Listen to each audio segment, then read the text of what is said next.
Action!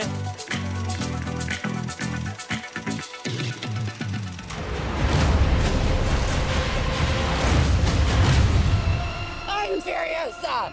The darkest of angels.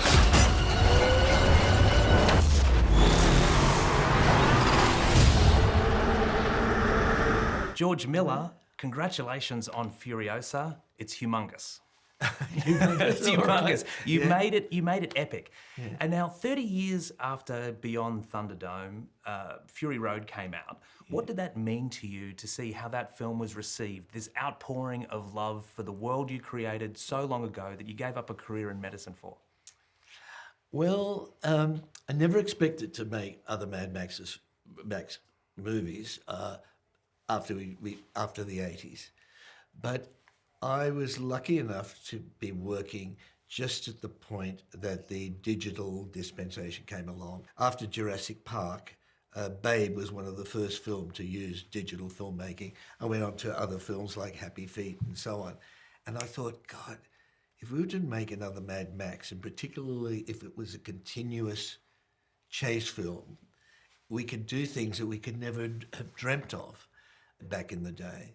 Seemingly trivial things, like normally if you watched a movie, you could see the number of skid marks on the road told you how many takes if you watch the classic car chase movies. Nowadays you could do that. You could keep the skies consistent.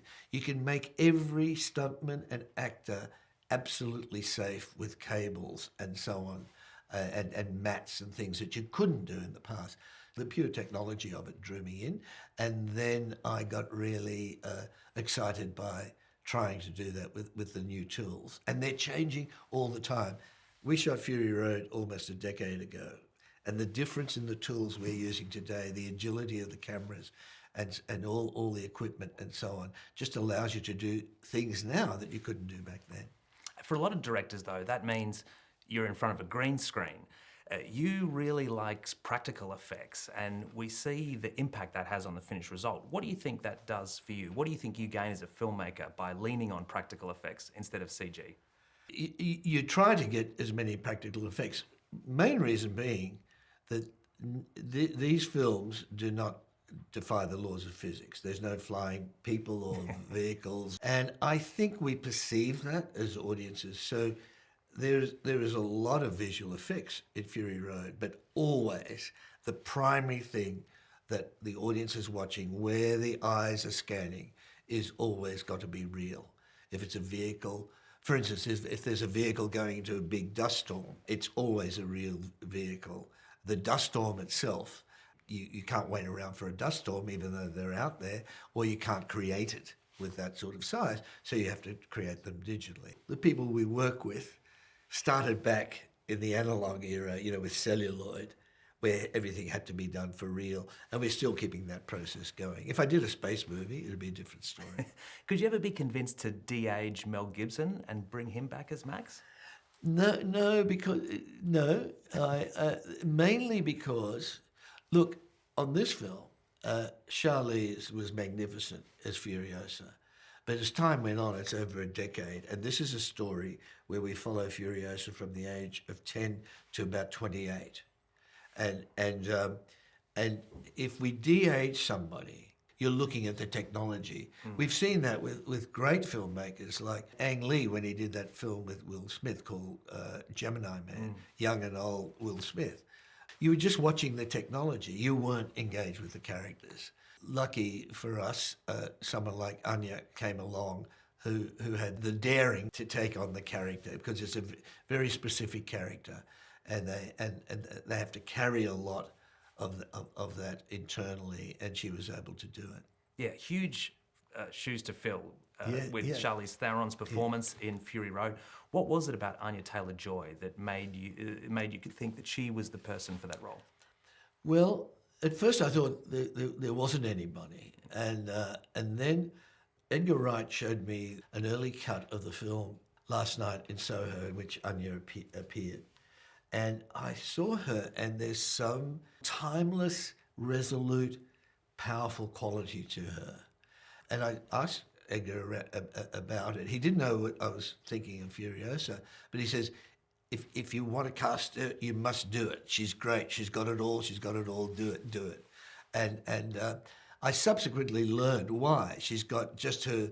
She started at a young age off her own bat, the youngest of several children. Yeah, I think she rode motorbikes when she was a kid. You know, she studied ballet, has all that sort of discipline. And it just proved to be the case that she could take this stuff on with the precision and the intensity that was required. I want them back. Protect the green place. Dementus is an insane character, just incredible, and so fascinating to me. Can you take me through the conversations you were having with Chris as you were developing this character, the way he spoke, the way he acted, his insecurities, his past trauma? I met him and was struck, first of all, how multidimensional he was. That was the biggest surprise. I knew him from his work, but I never met him before. We had a conversation, and in that conversation we covered everything about work, about the world, about how he's perceived, about his family and whatever. And he read the screenplay and he saw so much in the screenplay we'd written and so much more in the character than I had imagined. And then I realized for a 40-year-old, he understood the world very broadly. A lot of it comes from his parents, who were social workers and pioneering social workers, particularly in child abuse. So they understood trauma and so on. Chris is unmistakably Australian. The voice he used, at one point he says, it's the voice of my grandfather. It's almost from another era in Australia. Ladies and gentlemen, start your engines! And one of the big breakthroughs was when one night he got up in the middle of the night before we'd shoot, and he started to write like a journal, like a free association about what the character was. And he wrote several pages, I can't remember how many. And it was all about the things you spoke about, the insecurities, the trauma, the cruelty, the moral injury, all the things that happens in a world in extremis, which he has to somehow get through. And I thought, God, he really understands this to a very, very profound level. And I was very excited because that became apparent as he was shooting. Yeah, like absolutely. And his long monologues, railing against the big shots, while seeming to be a man of the people, while also oppressing the people. Yeah. I found him such an interesting character to watch on the screen. And also, of course, all Mad Max movies have these incredible array of vehicles: the stretch combi, the Big Mac monster truck. The Valiant S series. Did you have a favourite? For me, I realised with the Mad Max movies that they're basically extension of the characters. You know, when Mad Max was first shown around the world, the Japanese saw him as a samurai, and Scandinavians saw him as some sort of Viking warrior. But the French said they're westerns on wheels. The Mad Max films have the same sort of elements as westerns.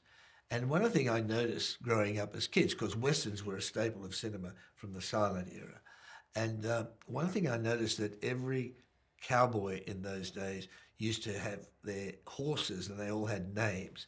I think Roy Rogers, you're probably too young to know who Roy Rogers, but he had a horse called Trigger. Yeah. And didn't the Lone Rangers have, Lone Ranger had a horse called Silver. Yeah. He'd say, hi-ho, Silver, and so on. And it suddenly occurred to me, yes, well, that's the same thing. The cars are an extension of the character and what's happening inside. So I don't have a favourite one. No. George Miller, we've got to wrap it up. Yeah. Congratulations again on Furiosa. It's a wild ride. And thanks for your time. Thank you so much. Thanks for the interesting questions. And cut.